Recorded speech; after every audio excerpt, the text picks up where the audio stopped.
এই মহিলা জব করতে চায় নাই, তাই সে তার পুরো ফ্যামিলিকে খুন করছে। মহিলাটার নাম জলি। যখন এসব কাহিনী শুরু হয় তখন তার বয়স ছিল 25 বছর, আর সে থাকতো ভারতের কেরালাতে। জলি এমন একজন মহিলা যার স্বপ্ন ছিল একটা সুন্দর বাড়ি, অনেক জুয়েলারিজ, বেসিক্যালি সে একটা লাক্সারিয়াস লাইফ চাইতো। কিন্তু সমস্যা হলো সে এসব পাওয়ার জন্য কোনো কাজ করতে চায় না, তাই সে একটা রিচ ফ্যামিলিতে বিয়ে করতে চায়। কিন্তু একদিন 1997 সালে সে রয় নামের একজনের সাথে পরিচিত হয়। এরপর তাদের মধ্যে কথাবার্তা চলতে থাকে এবং এক পর্যায়ে তারা রিলেশনশিপে চলে যায়। এবং একটা সময় রয় সিদ্ধান্ত নেয় সে জলিকে তার ফ্যামিলির সাথে ইন্ট্রোডিউস করাবে। কিন্তু এখানে একটা প্রবলেম ছিল, রয় একটা এডুকেটেড অ্যান্ড এস্টাবলিশড ফ্যামিলি থেকে এসেছে, অন্যদিকে জলি এসেছে একটা পুর ফার্মিং ফ্যামিলি থেকে।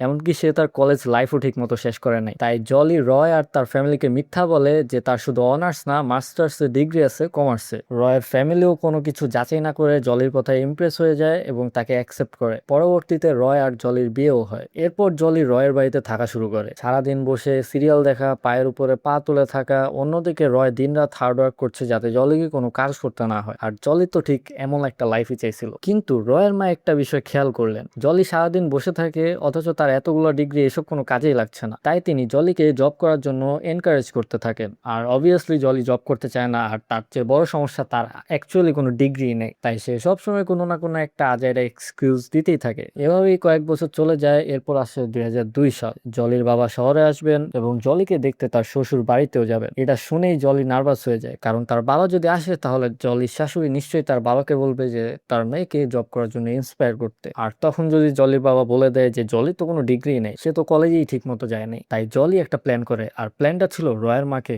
খুন করা। একদিন জলি কোনো এক জায়গা থেকে সায়ানাইড সংগ্রহ করে, এরপর সেটা রয়ের মায়ের খাবারের সঙ্গে মিশিয়ে দেয়। রয়ের মা সেই খাবার খাওয়ার পর মারা যায়। যেহেতু তার বয়স হয়েছিল এবং তিনি বিভিন্ন রোগেও আক্রান্ত ছিলেন, তাই সবাই এটাকে স্বাভাবিক মৃত্যু হিসেবেই মেনে নিয়েছিল। তাই কারো মনে কোনো সন্দেহ জায়গানি। এরপর রয়ের মা মারা যাওয়ার পর জলি পুরো সংসারের দায়িত্ব নেয়, রান্না বান্না থেকে শুরু করে সবকিছুই সে সামলাতে থাকে। এভাবেই কেটে যায় আরো 6 বছর। সাল তখন 2008। আর এই সময়টা জলি অনেক ভালো একটা মহিলা হয়ে যায়, কারণ সে রয়ের এক কাজিনের একাকিত্ব দেখে তার সাথে পরকীয়া প্রেম শুরু করে। রয় বাসায় না থাকলে সেই কাজিন প্রায় বাসায় আসতো। রয় কিছু না জানলেও রয়ের বাবা বিষয়টা খেয়াল করেন। তিনি জলিকে অনেক প্রশ্ন করেন। জলি অবশ্যই সবকিছু ডিনাই করে, কিন্তু রয়ের বাবা তো আর সন্দেহ করা বন্ধ করে নাই। তাই এবার জলি রয়ের বাবার মেডিসিনেও সায়ানাইড মিশিয়ে দেয়, যেটা খাওয়ার পর রয়ের বাবা মারা যায়। যেহেতু তারও বয়স হয়ে গিয়েছিল, তাই সবাই এই মৃত্যুটাকেও স্বাভাবিকভাবেই নেয়। এরপর আরো 3টা বছর কেটে যায়। সাল তখন 2011। এদিকে রয়ের বিজনেসে লস হতে থাকে এবং সে ঠিকমতো ফ্যামিলিও চালাতে পারছিল না। আর এই সময়টাতেই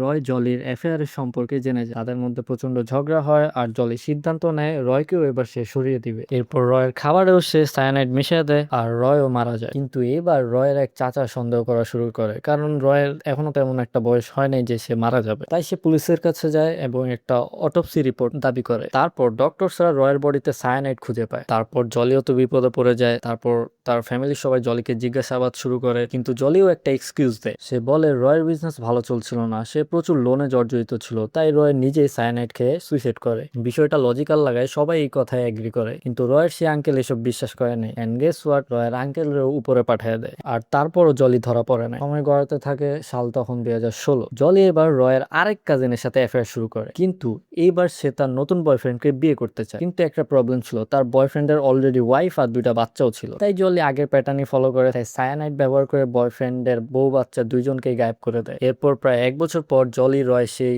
নতুন কাজিনকে বিয়ে করে। অবশেষে জলি তার নতুন জামাইকে নিয়ে হ্যাপিলি দিন কাটাতে থাকে। প্রায় 14 বছরের মধ্যে তার বিরুদ্ধে 6টি মার্ডারের অভিযোগ ওঠে, তবুও সে ধরা পড়েনি। কিন্তু এবার কাহিনীতে এন্ট্রি নেয় রয়ের বোন রেঞ্জি। তার কাছে তার ভাই আর বাবার মৃত্যু শুরু থেকেই সন্দেহজনক লাগছিল, তাই রেঞ্জি নিজেই বিষয়টা ইনভেস্টিগেট করার সিদ্ধান্ত নেয়। সে পুলিশের কাছে রয় ফ্যামিলি মেম্বারদের পোস্টমর্টেম রিপোর্ট চায়, আর রিপোর্টগুলো দেখার সময় সে একটা ঘাবলাও খুঁজে পায়। রিপোর্টের কিছু তথ্যের সঙ্গে জলির বলা কথার কোনো মিলই ছিল না। এরপর সে এটা পুলিশকে জানানোর পর পুলিশ আবারও ইনভেস্টিগেট শুরু করে, আর দ্রুত ঘটনাটা একটা ন্যাশনাল নিউজে পরিণত হয়। আর এবার জলি সত্যি মাইনকার চিপায় পড়ে। তারপর শেষে রয়ের ছেলে জলিকে জেরা করে, আর জলি তখন সবকিছু কনফেস করে। তার ছেলে তারপর পুলিশকে বিষয়টা জানায়। জলিকে অ্যারেস্ট করা হয় এবং পুলিশের কাছেও সে এসবের কনফেশন দেয়। তবে তার কেসটা এখনো চলমান, কারণ তার বিরুদ্ধে ওঠা অভিযোগগুলো আদালতে প্রমাণিত না হওয়া পর্যন্ত সে এখনো ইনোসেন্ট।